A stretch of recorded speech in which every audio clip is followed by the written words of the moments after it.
The Chicago Bulls staring contest with Josh Giddey and his representation just got a little bit more interesting.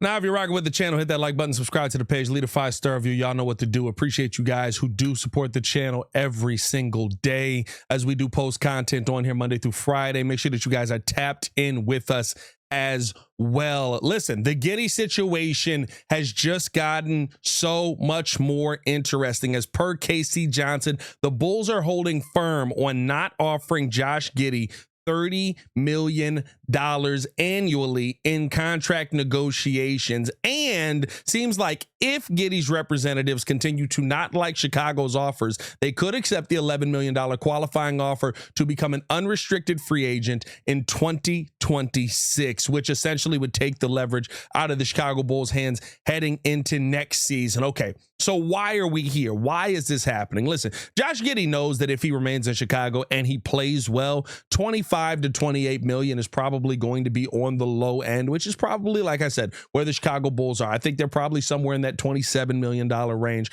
And the Giddy's representation probably is living in the, hey, let's start at $30 million annually and see if we can get something escalating here. We know the kind of player he is. Giddy had a phenomenal season to finish the season. I've said this a million times. I said 30 million is the statement that Josh Giddey is going to be coming to the table with. And I think a lot of people laughed at me when I did that, but I was serious. Like, it makes a lot of sense that Josh Giddey would want to be able to go out and he looks at that Jalen Suggs contract and he says, well, this is how I finished the season when you finally let Zach LaVine get out of my way.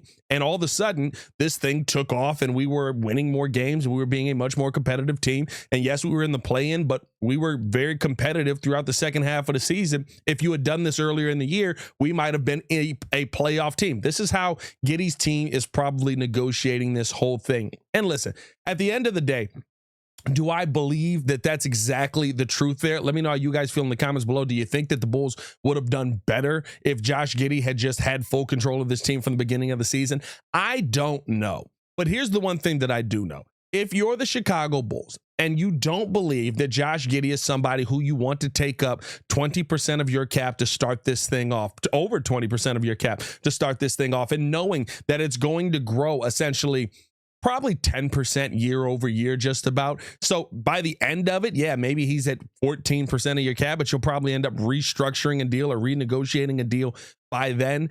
If you don't believe he's worth taking up that much of your cap, I understand why the Bulls are trying to play a little bit of hardball here. You can't just go into this and say, well, if you don't get anything for Giddy, it's a lose-lose situation. You still get Giddy for next season. You possibly could trade him at the trade deadline, which could be something that you can utilize. I think that Josh Giddey's a good enough piece, and I think he's a piece that makes you feel good about the future, especially with Modest Buzelis and how he was utilized. But it seems like the Bulls may not feel that way, and that could be something that if you're not comfortable going to that range, I understand why you don't. If you don't think that Josh Giddey gets you over the hump, I understand why you are very hesitant to go in on this and move off of your price.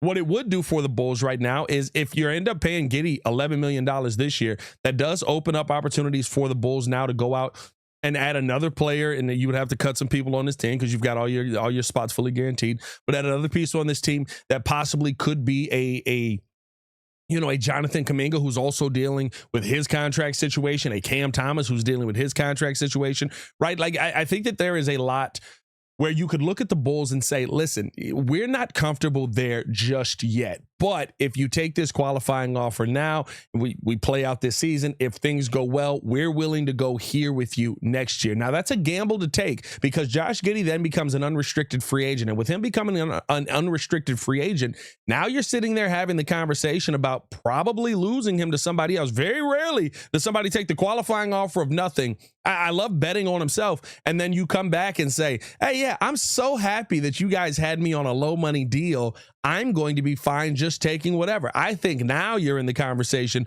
where you are having the $45 to $50 million deal if he plays well. But where the Bulls kind of do have some leverage is there's a ton of guard play on this team. You just re-signed Trey Jones to a very, very good deal, where a 3-year deal with a team option on the 3rd year of this deal. I didn't even know AK knew how to utilize those. I think that, to me, I have a lot of faith in Trey Jones. I think that he's a really, really solid piece, especially as a starting point guard. I think you can do a really good job, especially with him facilitating his turnover to assist ratio. It's kind of the thing in the Jones family when you look at him and his brother, right? And it's something that I could be sold on as Trey Jones being a pivotal piece. You've still got Io on this team. You've still got Kobe White on this team. And maybe you end up paying those guys. We know the Chicago Bulls have talked about having that cap flexibility heading into the 2026 season.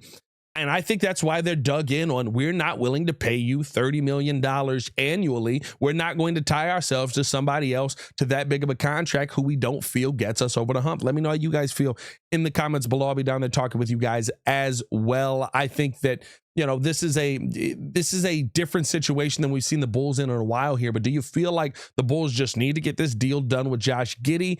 Or are you kind of in the camp of like, listen, Giddy's a good player, but is he a $30 million player? I don't know if he is. And we'll see what the Bulls end up doing. I'll tell you this, you don't get better letting Josh Giddey go. He is a solid young point guard who I think has a ton of upside potential that you saw in the second half of the season, who I think really does a good job keeping everybody involved in the game. Yes, the defensive question marks are there, but you also added Isaac Okoro this offseason. I think that helps with some of the Giddy defensive inefficiencies that you have on this team. And here's the bottom line. Right now, Chicago holds all the cards, and they're unlikely to break the bank for them unless, you know, Utah comes in and they're like, hey, we got big money for you. How about this? And then maybe you see the Bulls go in. But even then, I think, just like I said in the Utah video that I just dropped, if you are dug in that he's not a $30+ million player, let Utah have him, and you say, we appreciate you playing the work version of our game, and you go figure out where you're at from there. I don't think that's the right move. I don't think that that's the best decision. But what you don't want to do is, because you feel like you made a move for Alex Caruso, who ends up going on and winning a championship, you compound that move by saying, well, we're so dug in on this guy being our guy that we have to get him. You still have all the cards. If he ends up not getting an offer from Utah and signing the qualifying offer here, you still can make a trade during the season possibly to move him to a team where hey, you guys want him? Is this a guy you want to sign in the future? How about you'll go out there, you sign Josh Giddey, and you guys work that out in your situation. We'll get picks back. We'll get whatever back. You probably a young player, because that's what AK loves to do here. But I think that what is tough here, right, is if you're Josh Giddey and maybe you don't have the season that you had in the second half of this year, and you are just the 15, 8-8 type of guy, you're not going to see 25 to 30 million again. You're not going to see this level of money in another contract negotiation unless you go somewhere else and you up your game. I think that Billy Donovan offers Josh Giddey an opportunity to play a game that accentuates his game. This may be one of the better offers that the Bulls have on the table. Excuse me. And as much as people are going to say, well, the ball's in Josh Giddey's court now, he has all the power, he has the leverage, I don't think so. There's a really good opportunity here for Giddy to prove who he is and make some really good money. Now, if the Bulls, again, we don't know what the Bulls offer is. I'm assuming you're at that $25 to $27 million range. That's what I said in the Jazz video.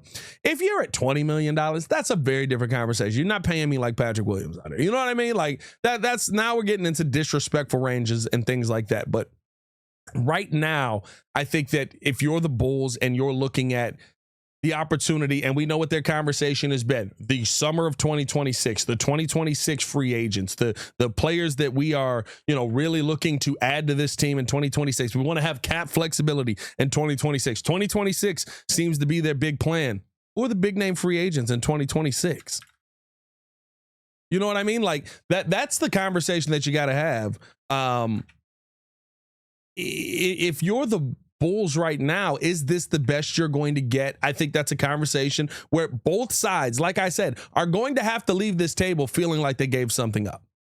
There seems to be this grand master plan that in 2026, everything is going to be solved because we've got these guys that we're eyeballing here. I mean, you're talking about some big names being available, but are they game-changing names? I mean, LeBron probably going to be done. He'll be 42 by that point. Kevin Durant, I assume he's got to get the extension in Houston, and he's going to be fine. Dame, done. De'Aaron Fox, I mean, solid piece, but you know what I mean?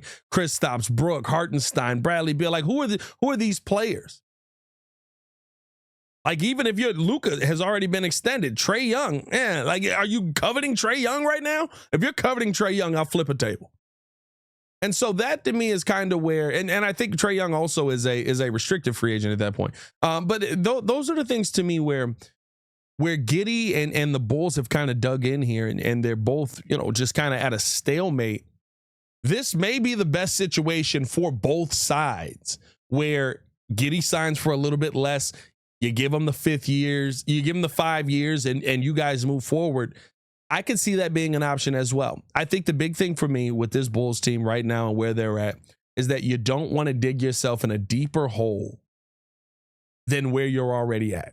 You want to try and improve this team. I don't think getting rid of Josh Giddey improves this team. I also don't think overpaying for Josh Giddey and hamstringing yourself to him, if that is how you feel, improves this team either. So you have to find that sweet middle ground, and hopefully the Bulls and Giddy are able to find that. Let me know how you guys feel in the comments below. I'll be down to talk with you guys as well. Hit that like button, subscribe to the page, leave a 5-star review. Y'all know what to do. Do you think the Chicago Bulls should pay Giddy the $30 million that he is looking for long term? Like I said, I'll be down to talk with you guys as well. As always, it's your boy Pat the Designer. Back at it again. Y'all stay safe out there, Chicago. See you right next. Stand up.